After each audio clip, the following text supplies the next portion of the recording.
You don't know about me without you have read a book by the name of The Adventures of Tom Sawyer. But that ain't no matter.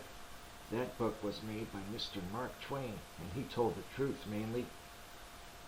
There was things which he stretched, but mainly he told the truth. That is nothing.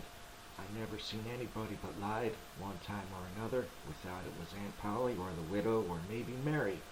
Aunt Polly, Tom's Aunt Polly, she is, and Mary, and the widow Douglas is all told about in that book, which is mostly a true book, but with some stretchers, as I said before.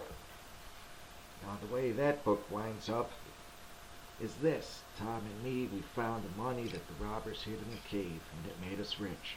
We got $6,000 apiece, all gold. It was an awful sight of money when it was piled up. Well, Judge Thatcher, he took it and put it out in interest, and it fetched us $1 a day apiece all the year round, more than a body could tell what to do with. The widow Douglas, she took me for her son, and allowed she would civilize me.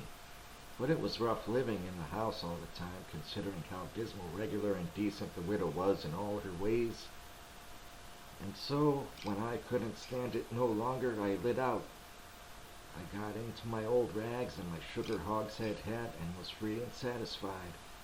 But Tom Sawyer, he hunted me up and said he was going to start a band of robbers, and I might join if I would go back to the widow and be respectable. So I went back. The widow, she cried over me and called me a poor lost lamb, and she called me a lot of other names too, but she never meant no harm by it. She put me in them new clothes again, and I couldn't do nothing but sweat and feel all cramped up. Well, then the old thing commenced again. The widow rung a bell for supper, and you had to come to time. When you got to the table, you couldn't go right to eating, but you had to wait for the widow to tuck down her head and grumble a little over the victuals, though there wasn't really anything the matter with them. That is nothing, only everything was cooked by itself. In a barrel of odds and ends, it is different. Things get mixed up and the juice kind of wraps around and things go better.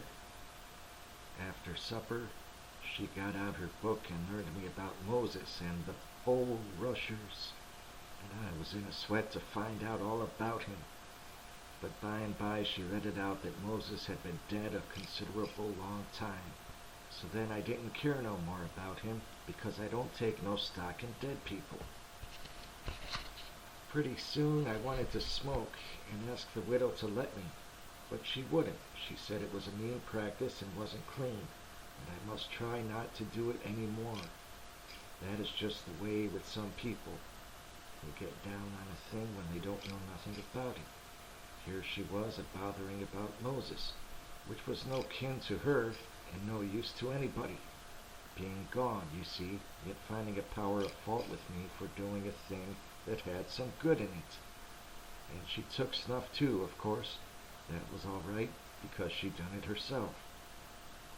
Her sister, Miss Watson, a tolerable slim old maid with goggles on, had just come to live with her, and took a set at me now with a spelling book. She worked me middling hard for about an hour, and then the widow made her ease up. I couldn't stood it much longer. Then for an hour it was deadly dull, and I was fidgety. Miss Watson would say, "Don't put your feet up there, Huckleberry, and don't scrunch up like that, Huckleberry. Set up straight." And pretty soon she would say, "Don't gap and stretch like that, Huckleberry. Why don't you try to behave?" Then she told me all about the bad place, and I said I wished I was there. She got mad then, but I didn't mean no harm. All I wanted to do was to go somewheres. All I wanted was a change. I wasn't particular. She said it was wicked to say what I said. Said she wouldn't say it for the whole world. She was going to live so as to go to the good place. Well, I couldn't see no advantage in going where she was going, so I made up my mind I wouldn't try for it. But I never said so, because it would only make trouble and wouldn't do no good. Now she had got a start, and she went on and told me all about the good place. She said all a body would have to do there was to go around all day long with a harp and sing forever and ever. so I didn't think much of it, but I never said so. I asked her if she reckoned Tom Sawyer would go there, and she said not by a considerable sight. I was glad about that because I wanted him and me to be together. Miss Watson, she kept pecking at me, and it got tiresome and lonesome. By and by, they fetched the African Americans in and had prayers. Then everybody was off to bed. I went to my room with a piece of candle and put it on the table. Then I got down in a chair by the window and tried to think of something cheerful. But it wasn't no use.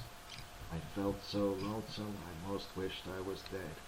The stars were shining, and the leaves rustled in the woods ever so mournful, and I heard an owl, away off, woo-hooing about somebody that was dead, and a whippoorwill and a dog crying about somebody that was going to die, and the wind was trying to whisper something to me, and I couldn't make out what it was, and so it made the cold shivers run over me.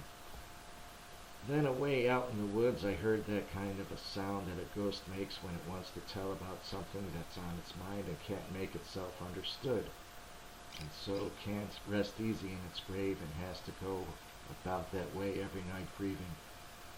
I got so downhearted and scared, I did wish I could have some company. Pretty soon a spider went crawling up my shoulder, and I flipped it off, and it lit in the candle, and before I could budge, it was all shriveled up.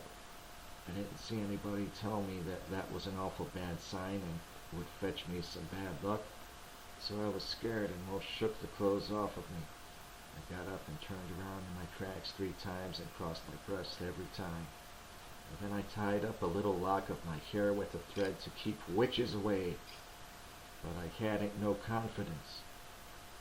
You do that when you've lost a horseshoe that you found, instead of nailing it over the door. But I hadn't ever heard anybody say it was any way to keep off bad luck when you'd killed a spider. Well, that makes sense. I sat down again, a-shaking all over, and got out my pipe for a smoke, for the house was all as still as death now, and so the widow wouldn't know. Well, after a long time I heard the clock away off in the town go boom, boom, boom, 12 licks, and all still again. Stiller than ever. Pretty soon I heard a twig snap down in the dark amongst the trees.